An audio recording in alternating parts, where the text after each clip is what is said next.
Crisis looms in Nigerian port as freight forwarders and truck owners threaten to withdraw their services from the port. You know what that means, right? I guess it's as good as mine. That means congestion in the port. Lots of things government has to deal with at this time. On that note, I welcome you to Lens on Maritime, where we give you the absolute best of the happenings in the maritime sector. My name is Brownson Tuwana. On the program today, freight forwarders say no to VIN valuation by Nigerian Customs Service.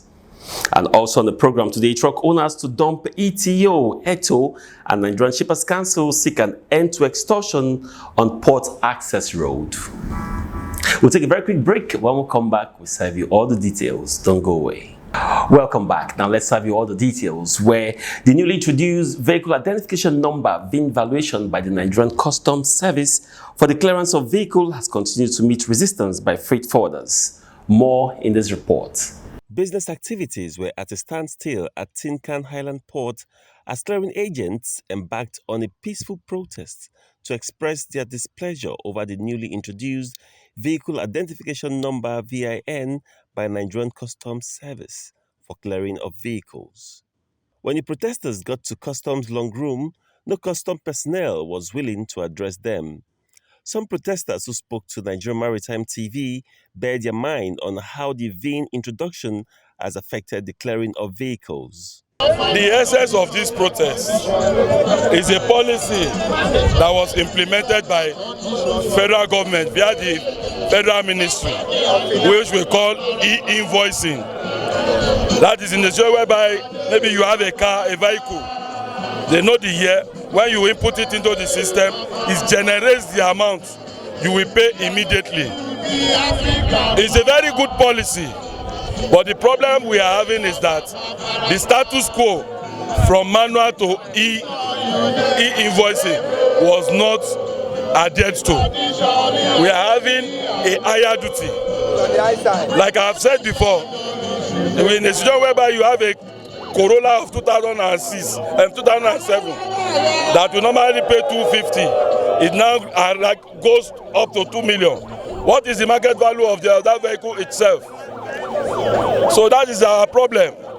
What we are all agitating for is something that is going to fall back to the masses. Here, you can imagine, you can expect a vehicle that was supposed to be paying a duty of 253,000 naira surface duty that has been increased to 500,000 surface duty. That is times 2 of the initial duty that was supposed to be paid. If this vehicle is being cleared, a vehicle that will spend 550,000 naira to be cleared from the port has now been extended for 1 million naira.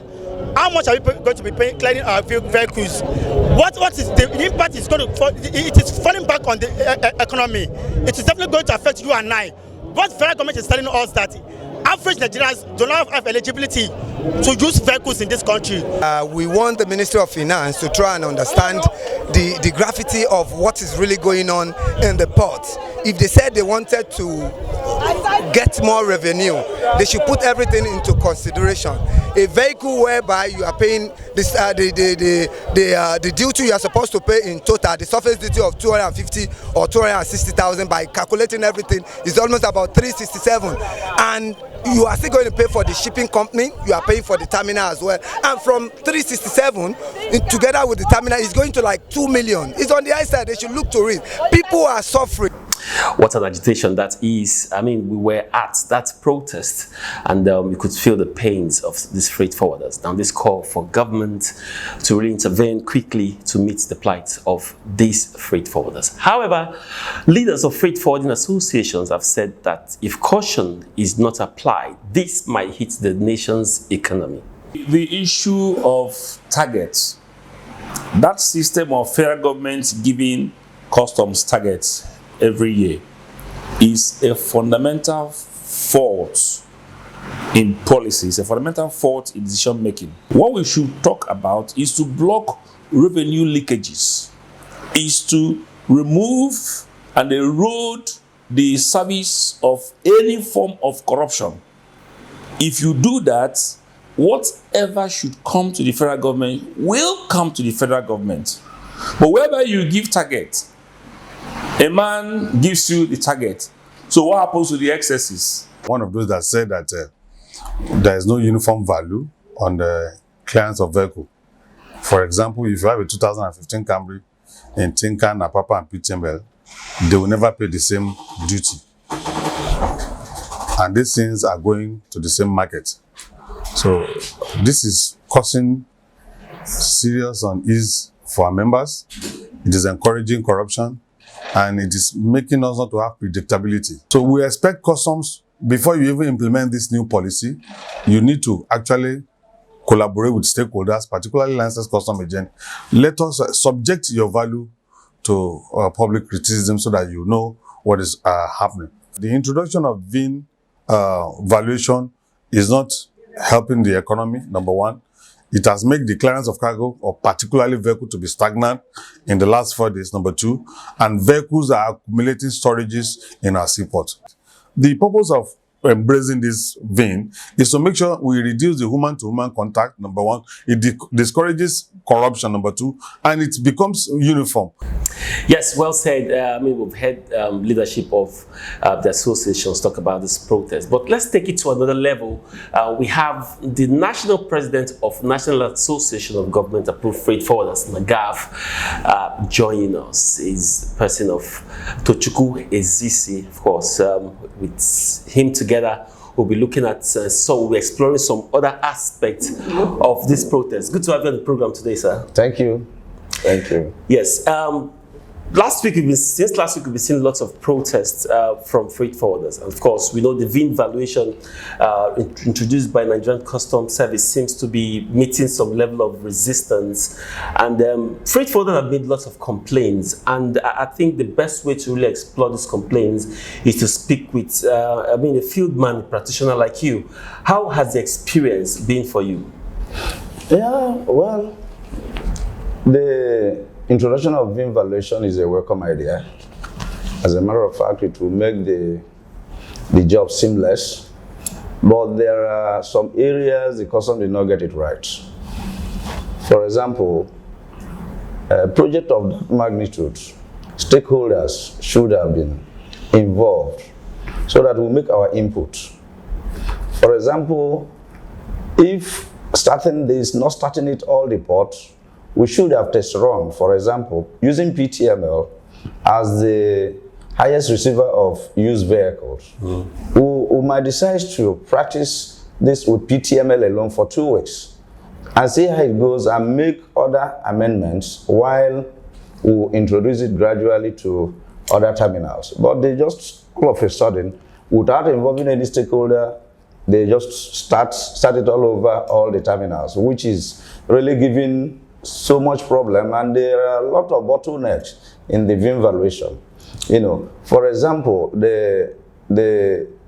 about the protest going on, the 5 accredited associations under CRFFN, the presidents who met last week, and we issued a communique. The VIN valuation is a welcome idea, but the way government is going about it, it is wrong. So we've told our supporters to hold on the withdrawal of services. Withdrawal of services is not the best way to resolve this problem. We'll decide, we'll dialogue with the customs, which is ongoing now. We've started that.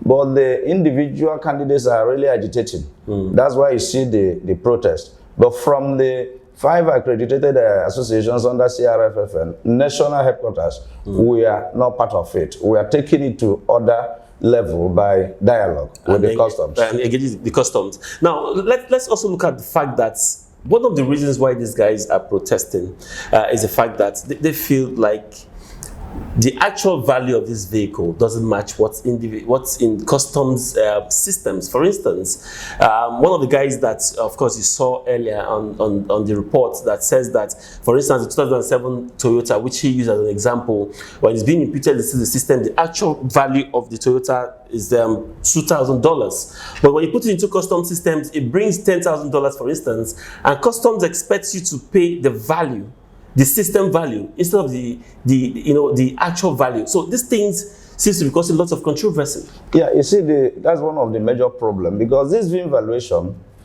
did not capture tier and where the depreciation value was not captured. That is where the problem is. For example, I have some documents with me here. If you look at it, for example, like this, the the customs manually gave this job. Let me get the manual ex-factory price from the customs. Okay. For example, this Venza 2009. Okay. And the customs, by their charts, used cars charts, gave $2,034 for the value. And the agent captured it. Just to get to the VIN valuation, is giving $20,340. I don't get it. Customs, yeah, that's the major problem, because this $20,340 is the price of the vehicle as at 2009. Oh, okay. When that very model was released, was produced. Good. $2,340 as at 2009 mint. And if you check 2009 till date, you know how many years? And you are still expecting somebody to pay duty based on the cost of the new car as at 2009, without putting it into consideration the tear and wear and the depreciation value. This actually is the major problem with the VIN valuation. This is exactly why the people are agitating.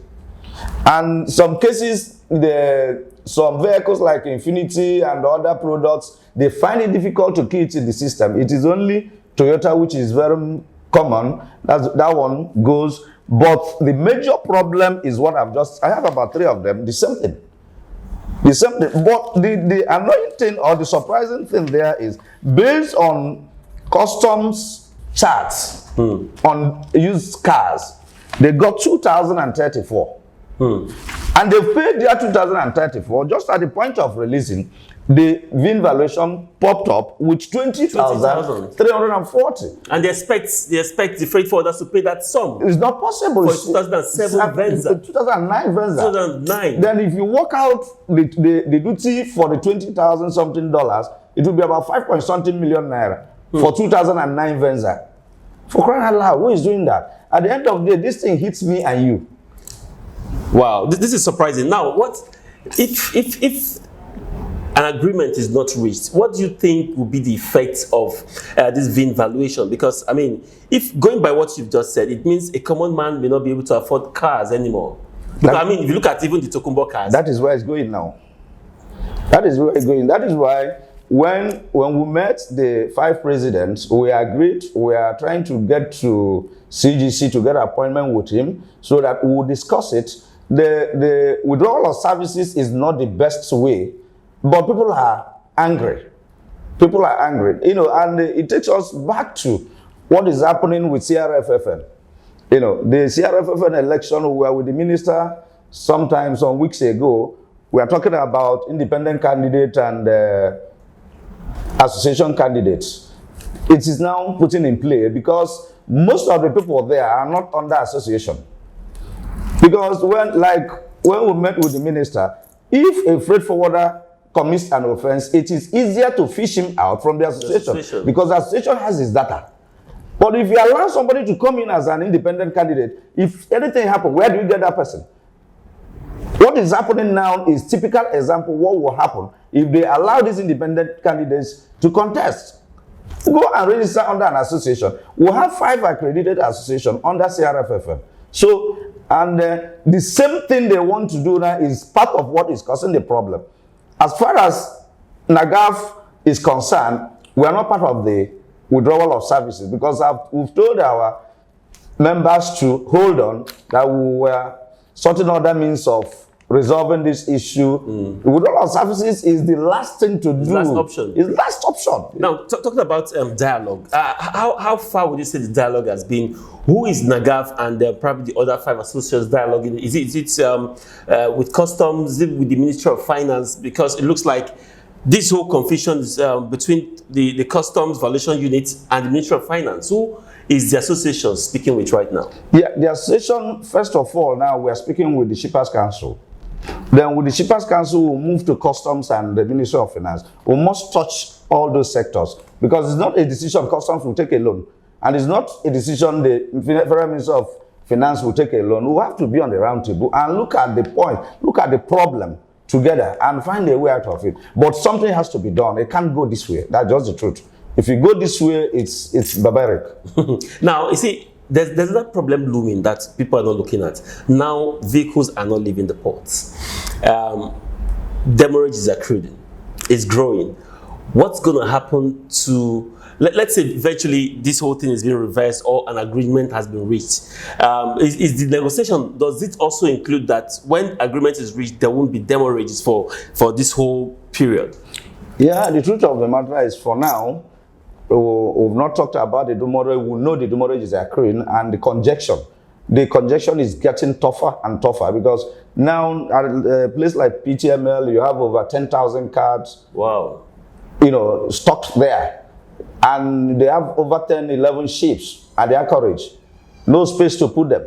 So earlier we will sort this out, better for the country, because it will eventually affect the country economy so much, because the going back by what we are paying before, we should have by now finished where all those vehicles must have gone, and Nigerian government got their revenue from it. Now it's delaying the revenue, you don't get it. And the demurrage is increasing, and when you are fighting with the customs, the shipping company doesn't concern the shipping companies. But at the end of the day, we are doing this for the interest of everybody. We'll get back to the shipping company. They should do something about it at the end of the day. Yes, finally, we saw those guys on the streets, angry young guys. Most of them must be said are really the youths. These guys, they want to work, but the system is not agreeing. What's your message to this youth right now? Yeah, the message from the national headquarters of NAGAF to them is to hold on the withdrawal of services. We are talking about the whole issue, and by the time we finish, these things will be resolved. I don't blame them, because these are boys, this is where they feed on daily basis. And for 3 days now, nothing has been done. And a hungry man is an angry man. When they say they are an Nagaf, they are an Aka, well, I wouldn't question that. But as far as I'm concerned, the Nagaf national headquarters is not part of the withdrawal of services. We are resolving the issue through dialogue. Thank you. All right, that's what it is. The national president, the National Association of Government Approved Freight Forwarders, Tochukwu Ezisi, he's made it clear that, protests, withdrawal of services is not the way to solve issues like this. Dialogue is the only way, and they want to also plead with all the boys protesting there. We understand the pains in their eyes. Allow your leadership to take this fight for you, and then let's see what happens as things unfold. Thank you very much, National President. Let's take a very quick break right now. When we come back, more stories to come. Don't go away. A very big thank you to the NAGAF President, National President Tochukwu Ezisi, for that in-depth analysis of the happenings. We really hope that all of this will come to an end very soon. Now, moving away from that, the extortion in the port has been linked to multiple taxation within the corridors of the ports. Nigerian Shippers Council, in a roundtable discussion with truck owners and Lagos State government, seek an end to this menace. It is theoretically very possible, perfect, 100%, but practically it is impossible. Let me give an instance with Tinkan Road. There is nobody that passes Tinkan Road that doesn't spend at least 40, 50, 60, 70,000 naira. Tinkan Road. You dole out cash, between the range of 40 to 70,000 naira. Most times the enforcement team, they have camp boys, what we call camp boys. From my 2 to Tinkan, we have about 18. Manned by both state actors and non-state actors. Telling a truck that has crossed almost the Red Sea to turn back and spend the same equal amount of money. Those trucks are port bound. Those extortions don't take place in the port. They take place when the trucks are coming to the port, way off the port. Even the one I told you that is within the port corridor is still outside the port domain. But we are concerned because it's along the port corridor. The meeting the organization had with Lagos State, I think, gave a timeline of between a month or 2 months. But I know it's something that's going to take place very soon. Their operation within the port areas, the issue of call-up, the issue of harassment, by security agencies and Lagos state government officials last month. All those things came up. How sometimes access route to the port will be blocked, and all the purpose of the blocking is to extort money parties. The purpose of this meeting is to ensure that there is decorum for traffic management within the port area. Let's really hope that this roundtable discussion between Shippers Council and COMTUA and their representative MPA involved Lagos State government will produce the results we would like to see on the roads and corridors of the port. Now, meanwhile, the Council for Maritime Transport Unions and Association COMTUA says the inefficiencies in the ETO has forced truck owners to consider looking for an alternative call-up system. Now, COMTUA says they are currently working on their own app that will be calling trucks to the port. The Council for Maritime Transport Unions and Associations, COMTUA, is set to withdraw from the use of the electronic truck call-up system, ETO, due to the high-handedness of the operators of the application and excessive charges. Truck owners say they pay as much as 25,000 to 31,000 naira to get call-up instead of the agreed 10,000 naira by Nigerian Port Authority and stakeholders, among other reasons. National President Adeyinka Ayeroun, while speaking exclusively to Nigerian Maritime TV, says the associations are working on a replacement software applications that will deliver value to truck owners and free the port access road of congestion. We have developed our own app.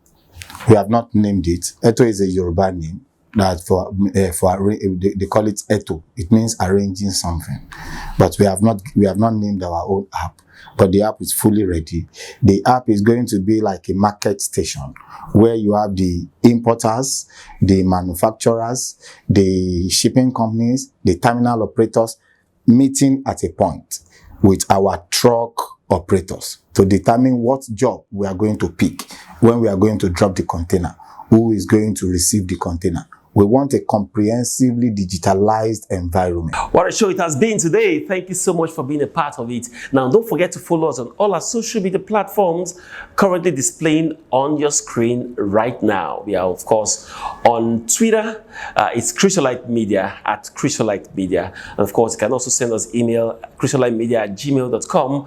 Of course, that number right there, you can reach us. And don't forget, very big and most importantly, go to YouTube right now. Type Nigeria Maritime TV. Subscription is absolutely free, and don't forget to watch, like, and of course drop your comments. My name is Brownson. I want to thank you so much for watching. On behalf of all the production crew, do have a wonderful day.